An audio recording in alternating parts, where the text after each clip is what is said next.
আমি অসমৰ বাহিৰলৈ ঠাই চাবলৈ যাওঁ, কিন্তু অসমৰ ভিতৰতে ইমান ঠাই আছে আমি চাই বা ভ্ৰমণ কৰি শেষ কৰিব নোৱাৰোঁ। আৰু আজি আমি আহিছোঁ যোৰহাটলৈ। যোৰহাটত এনে এখন ঠাই আছে যিখন ঠাইলৈ অসমৰ বিভিন্ন প্ৰান্তৰ পৰা বা ভাৰতৰ বিভিন্ন ঠাইৰ পৰা মানুহ ইয়ালৈ ভ্ৰমণ কৰিবলৈ আহে।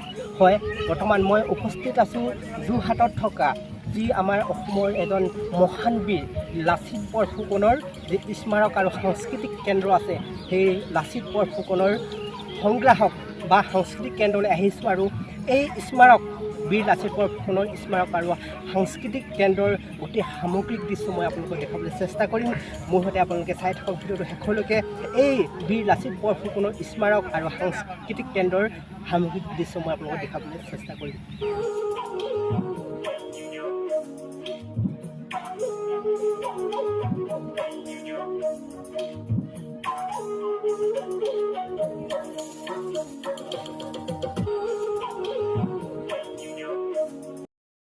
এয়া দেখিছে আপোনালোকে মহাবীৰ লাচিত বৰফুকনৰ প্ৰতিমূৰ্তি, আৰু ইতিমধ্যে আপোনালোকে গমেই পাইছে। আৰু আমি জানিব পৰা মতে এতিয়াও কাম সম্পূৰ্ণ হোৱা নাই, খুব সোনকালে শেষ হ'ব। আৰু 6 মাহমান পিছতে এই যি স্মাৰক আৰু সাংস্কৃতিক কেন্দ্ৰ আছে সম্পূर्ण হ'ব। এটা पुरानी वाला है। हाँ, वो युद्ध के समय हाँ, लालित हाँ, ये यूज किया हाँ, है। ये बहुत पुराना वाला और वो जो टैसू का हाइट है हाँ, 75 मीटर वो लेवल से हाँ, है। ये दोनों म्यूजियम और उधर वाला है कि ऑडिटोरियम। ये लालित का म्यूजियम, वो राजा का म्यूजियम।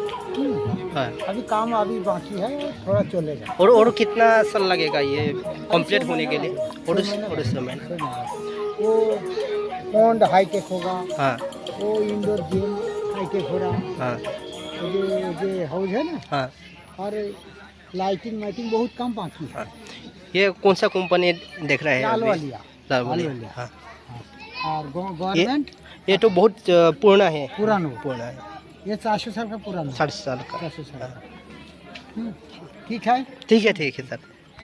আমাৰ ঘিলামৰাৰ দিব্যহঁতে ধুনীয়াকৈ ইয়াতে ফটো লৈ আছে, যি যোৰহাটত থকা বীৰ লাচিত বৰফুকনৰ স্মাৰক আৰু সাংস্কৃতিক কেন্দ্ৰত। কেনেকুৱা লাগিছে ইয়ালৈ আহি? ভাল লাগিছে, খুব ভাল লাগিছে। বীৰ লাচিত বৰফুকন আমাৰ এজন আচলতে খুব আমি তেওঁলোকক লৈ আচলতে গৌৰৱ কৰিব পৰা বীৰ। হয়। আমাৰ ইতিহাসত তেখেতলোকৰ নাম আছে। ভাল লাগিছে আজি ইয়ালৈ আহি। ভাল লাগিছে, বহুত দিনৰ পৰা শুনি আছিলোঁ, খুলিছে।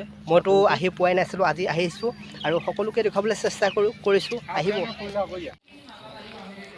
এয়া আপোনালোকে দেখিছে টাই আহোম সংগ্ৰহালয়, আৰু 6 মাহমানৰ পাছতে এই অ'পেনিং হ'ব বুলি আমি জানিবলৈ পাইছোঁ। আৰু ইয়াৰ পৰা আপোনালোকে আহোমসকলৰ অতীতৰ বহু কথা আপোনালোকে জানিবলৈ পাব, আৰু ইয়াৰ ভিতৰত বহু পুৰণি বস্তু আছে বুলি আমাক ইতিমধ্যে জনাইছে। আৰু 6 মাহমানৰ পাছত আপোনালোকে যেতিয়া ইয়াত টিকেটৰ ব্যৱস্থা কৰিব, তেতিয়া আপোনালোকে চাব পাৰিব সকলো।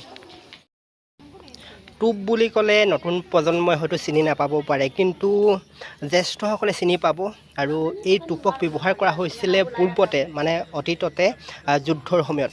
আৰু এই যি যোৰহাটত থকা বীৰ লাচিত বৰফুকনৰ স্মাৰক আৰু সাংস্কৃতিক কেন্দ্ৰত আমি দুটাকৈ টোপ আমি দেখিবলৈ পাইছোঁ, যিকেইটা টোপক নেকি ইয়ালৈ অহা মানুহখিনিক আচলতে দেখাবৰ কাৰণে ইয়াত ধুনীয়াকৈ থৈ দিছে। বহুত পুৰণি নিচিনা লাগিছে। সেয়া চাওক আপোনালোকে, 100 বছৰ পুৰণি। ইয়াত এটা আছে, আৰু অলপ আগত আৰু এটা আমি দেখিবলৈ পাইছোঁ। এইটো এটা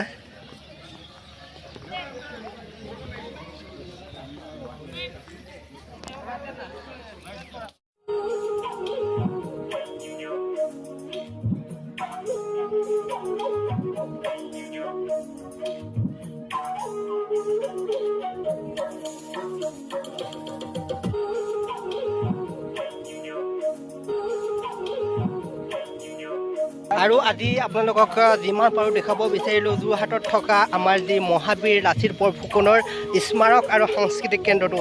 আৰু ইতিমধ্যে আপোনালোকক কৈছোঁৱে যে আৰু 6 মাহমানৰ পিছত সম্পূৰ্ণ হৈ উঠিব আৰু 6 মাহৰ পিছত আপোনালোকক সম্পূৰ্ণকৈ দেখুৱাবলৈ আপোনালোকক চেষ্টা কৰিম। ভিডিঅ'টো কেনে পালে জনাবলৈ নাপাহৰিব আৰু ভাল পালে শ্বেয়াৰ কৰিবলৈ নাপাহৰিব। ধন্যবাদ।